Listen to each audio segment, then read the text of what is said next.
Have you ever had the experience where someone in your life starts to want to speak their truth more and they just start sharing whatever it is that they think and feel, and they aren't always really concerned about what the other person thinks? They sort of just blurt it out, and maybe if you're on the receiving end of it, you're like, and you might even have a bad taste in your mouth about what it's like to have a person speak their truth. There's actually a journey that we go on for speaking our truth. And what's happened for most of us is that we have spent our entire lives feeling like we have had to suppress our truth. We don't speak out, we don't feel heard, we don't feel seen, but we really kind of feel like that's the only way to live.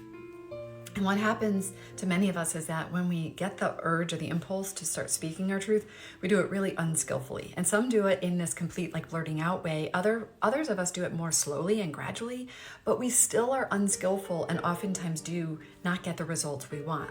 So we start speaking our truth. We feel like we wish we'd be heard for being ourselves and speaking our truth. And then we find out that we don't get heard. We don't get heard.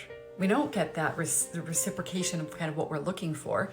And we feel disappointed by that. And we feel frustrated by it. But the other people, they're struggling with feeling heard too. They're struggling with speaking their truth too. So what ends up happening is at some point we come to the realization, and I know that this can take a little bit of time, but it's usually based in a lot of disappointment that other people aren't there for us the way we want them to be, is we start to turn toward ourselves. And when we turn toward ourselves, we start to realize that actually the person we've been waiting for is us.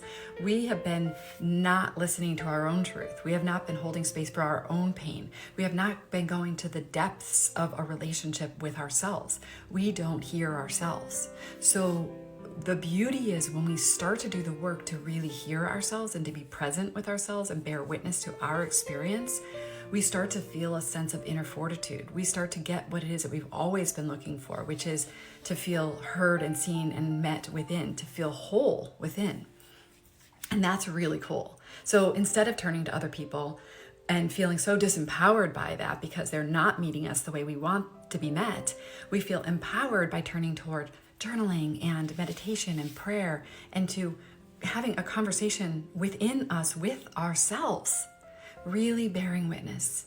And then when that happens, we literally stop needing it, and we stop even being as fulfilled by other people doing it for us, because we feel like speaking our truth is like, well, I already hear myself.